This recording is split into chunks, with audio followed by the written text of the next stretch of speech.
Selamat malam untuk kita semua. Sebelumnya saya mengucapkan limpah terima kasih kepada teman-teman di luar sana yang sudah menyempatkan dirinya untuk menonton video saya ini.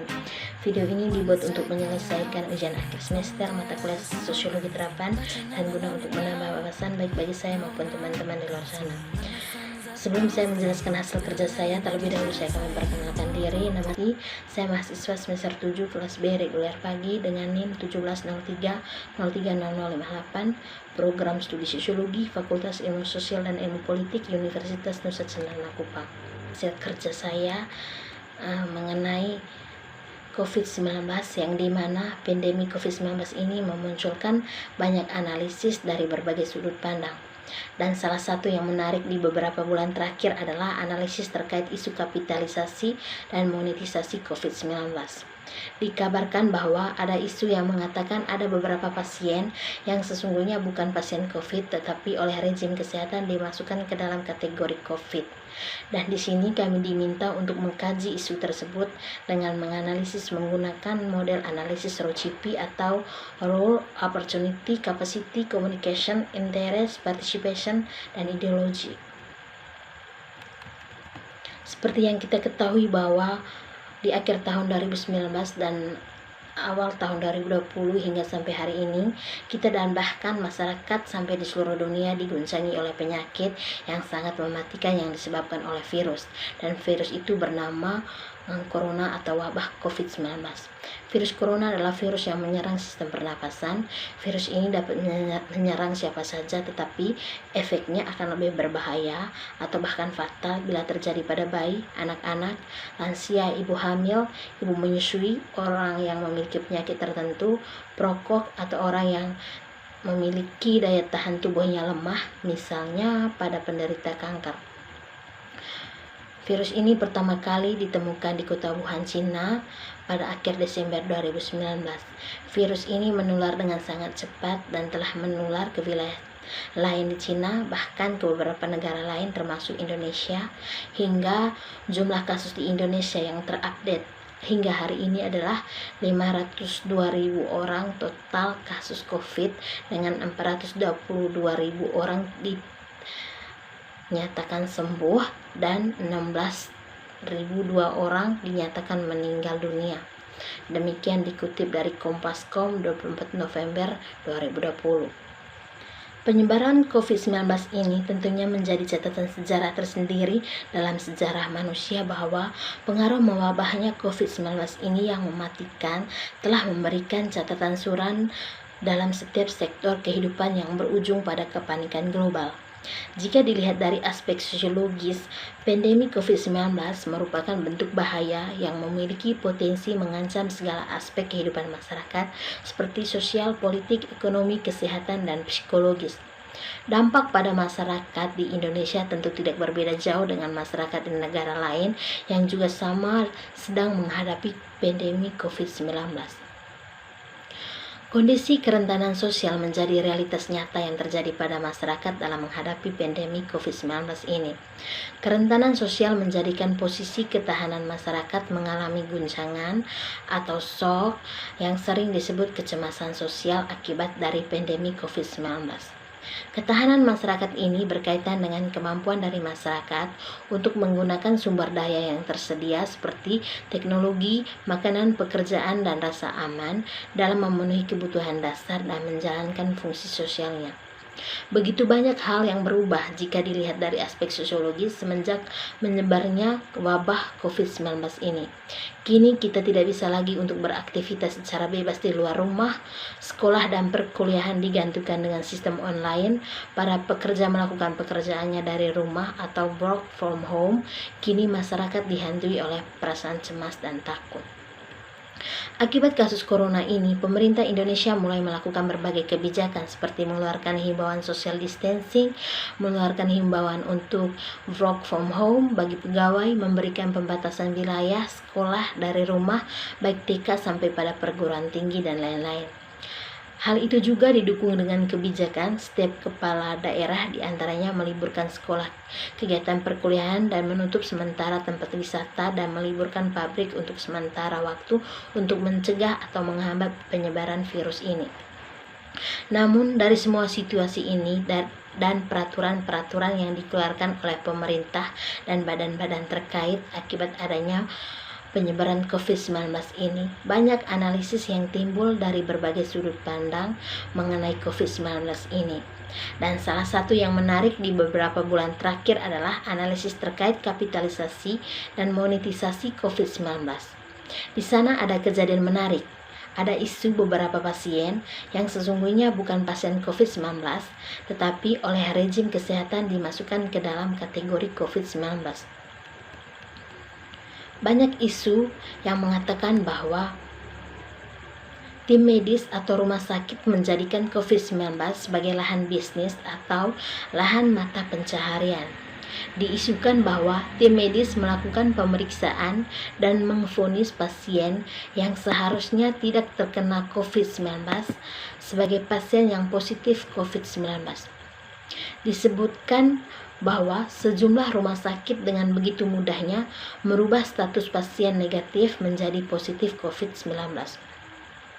Upaya demikian dituding agar rumah sakit yang merawat si pasien akan mendapat bayaran. Tentunya, jika isu ini benar, maka sangat menyayangkan dan sangat memprihatinkan, di mana di tengah kondisi yang sangat menguncang, yang sangat ditandai dengan kepanikan dan kecemasan dari setiap masyarakat, masih saja ada oknum-oknum atau lembaga-lembaga yang tidak bertanggung jawab atas posisi atau kedudukannya, di mana para oknum tersebut menyalahgunakan posisi atau kedudukan mereka untuk kepentingan pribadi atau kelompok mereka. Oknum atau lembaga yang bersangkutan berupaya memanipulasi masyarakat atau pasien supaya mereka mendapat keberuntungan dari tindakan yang mereka lakukan. Diisukan bahwa para oknum atau lembaga bersangkutan berusaha memaksa menekan masyarakat atau pasien. Dalam sosiologi, tindakan yang dilakukan oleh para oknum atau lembaga yang bersangkutan bisa disebut sebagai kapitalisasi, di mana mereka atau oknum berusaha menghisap atau menekan masyarakat atau pasien yang bisa dikatakan tidak mampu. Lalu, oknum atau lembaga yang bersangkutan menjadikan wewenang dan kekuatan mereka untuk menekan masyarakat atau pasien untuk mendapat keuntungan. Begitu banyak isu dan stigma yang muncul bahwa rumah sakit dan tenaga medis menjadikan kasus-kasus seperti ini sebagai pemanfaatan anggaran, bahwa setiap yang dicap sebagai pasien COVID-19 maka rumah sakit akan mendapat keuntungan besar untuk setiap pasien COVID-19 dari pemerintah. Banyak isu mengatakan bahwa banyak orang mempercayai bahwa virus corona atau COVID-19 hanyalah buatan untuk mengambil suatu keuntungan tertentu.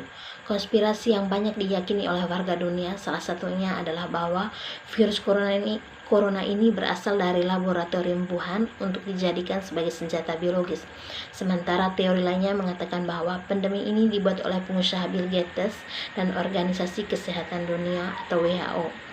Ilmuwan bernama Dr. Judy Mikovits yang menyatakan bahwa pandemi corona ini dibuat oleh perusahaan farmasi besar. Selain itu, ada teori lain yang menyebutkan bahwa virus corona hanya sebagai permainan politik saja. Demikian dikutip dari Cirebon.com 30 Mei 2020. Berdasarkan banyak beredarnya isu beberapa bulan terakhir mengenai kapitalisasi dan monetisasi COVID-19, di mana salah satu isu yang menarik dikatakan bahwa ada beberapa pasien yang sesungguhnya bukan pasien COVID-19, tetapi oleh rejim kesehatan dimasukkan ke dalam kategori COVID-19. Seperti yang sudah saya paparkan tadi di atas, bahwa ada isu di mana para rejim kesehatan yang memanipulasi pasien yang bukan terkena COVID-19 dimasukkan sebagai COVID-19 memiliki tujuan dan maksud terselubung, di mana mereka yang bersangkutan atau rejim kesehatan yang bersangkutan mencari keuntungan demi kepentingan individu atau kelompok para rejim kesehatan. Lalu untuk mencapai tujuan tersebut, tentunya oknum-oknum tersebut atau rejim kesehatan akan menghalalkan segala cara supaya tercapainya tujuan mereka. Tentunya jika isu ini benar, maka dengan sendirinya akan menjadi sebuah masalah besar. Lalu di sini saya akan mencoba menganalisis isu tersebut dengan menggunakan analisis ROCP atau Role, Opportunity, Capacity, Communication, Interest, Process, dan Ideologi. ROCP adalah sebuah metode yang dapat digunakan untuk mengidentifikasi sumber masalah sosial yang terjadi dalam masyarakat. Metode ini mengidentifikasi sumber masalah dari 7 sudut pandang, yaitu peraturan, kesempatan, kapasitas, komunikasi, kepentingan atau minat, proses, dan ideologi. Lalu, jika isu ini dilihat dari sudut pandang role atau peraturan, di mana kategori ini mengatakan bahwa kadang-kadang peraturanlah yang menjadi biang dari masalah sosial, peraturan tidak menghilangkan perilaku bermasalah. Seperti peraturan Presiden Joko Widodo menetapkan status darurat kesehatan masyarakat terkait dengan coronavirus disease 2019 atau COVID-19 melalui Kepres nomor 11 tahun 2020. Dalam diktum kedua, Kepres tersebut menyatakan bahwa menetapkan kedaruratan kesehatan masyarakat coronavirus disease 2019 atau COVID-19 di Indonesia yang wajib dilakukan upaya penanggulangan sesuai dengan ketentuan peraturan perundang-undangan. Menurut saya, jika isu mengenai kapitalisasi dan monetisasi COVID-19 ini benar, maka peraturan yang dibuat atau dikeluarkan oleh pemerintah dimanfaatkan oleh beberapa oknum atau rejim kesehatan untuk mencapai tujuan mereka, di mana mereka memanfaatkan kondisi darurat kesehatan ini. Lalu, menurut kategori opportunity atau kesempatan, berdasarkan isu yang beredar bahwa COVID-19 ini merupakan bentuk dari kapitalisasi dan monetisasi dari oknum-oknum atau lembaga-lembaga disebabkan karena adanya kondisi pandemi ini ternyata dimanfaatkan oleh orang-orang atau oknum-oknum yang tidak bertanggung jawab untuk memanfaatkan masyarakat atau pasien yang notabene tidak memiliki pengetahuan lebih mengenai hasil pemeriksaan kesehatan, sehingga para rejim kesehatan memanfaatkan kondisi ini untuk mendapat keuntungan dan dengan memanipulasi hasil pemeriksaan pasien. Lalu, jika dilihat dari sudut pandang capacity atau kapasitas atau kemampuan, menyangkut kondisi-kondisi apa di dalam diri aktor yang membuat seseorang mampu berperilaku. Seperti halnya para aktor atau rejim kesehatan yang memanfaatkan posisi atau kemampuan mereka untuk memanipulasi pasien, karena para rejim kesehatan percaya bahwa mereka mempunyai kemampuan dan hak untuk memvonis pasien. Hal ini cenderung dilakukan apabila pasien tidak memiliki kemampuan dan pengetahuan lebih, sehingga para rejim kesehatan lebih leluasa untuk memanfaatkan kemampuan mereka. Lalu, jika dilihat dari sudut pandang atau kategori communication atau komunikasi, di mana jika isu ini benar tentang kapitalisasi dan monetisasi terkait COVID-19, yang disebutkan di sana bahwa ada salah satu kejadian yang cukup menarik pada isu beberapa pasien yang sesungguhnya bukan pasien COVID, tetapi oleh rejim kesehatan atau oknum tertentu memasukkan pasien bersangkutan dalam kategori COVID-19. Maka menurut kategori komunikasi, penyebab terjadinya isu tersebut karena kurang berkomunikasinya atau melakukan sosialisasi antara pemerintah sebagai pembuat peraturan dengan rejim kesehatan dan begitu juga dengan masyarakat.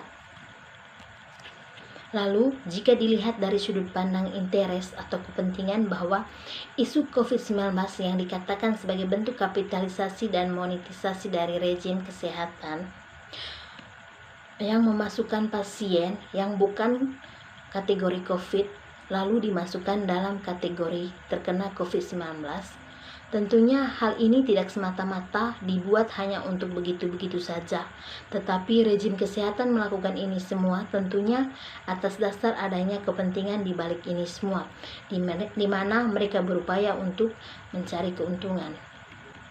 Lalu, jika dilihat dari sudut pandang proses, di mana proses menjelaskan dengan proses atau prosedur yang bagaimana oknum atau lembaga melakukan sebuah masalah, dan jika dihubungkan dengan isu mengenai adanya rejim kesehatan yang memasukkan pasien yang bukan terkena COVID-19 untuk masuk dalam kategori COVID, berarti bagaimana cara-cara atau dengan prosedur apa sehingga rejim kesehatan atau oknum tertentu melakukan hal tersebut sehingga mereka mendapat sesuatu yang lebih atau keuntungan.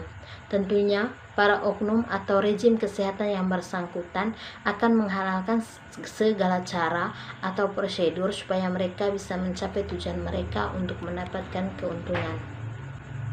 Lalu, jika dilihat dari sudut pandang ideologi yang menyangkut nilai dan sikap yang dianut, bahwa ideologi dari rezim kesehatan yang melakukan pemalsuan dengan memalsukan pasien yang sesungguhnya bukan COVID-19 masuk ke dalam kategori COVID-19.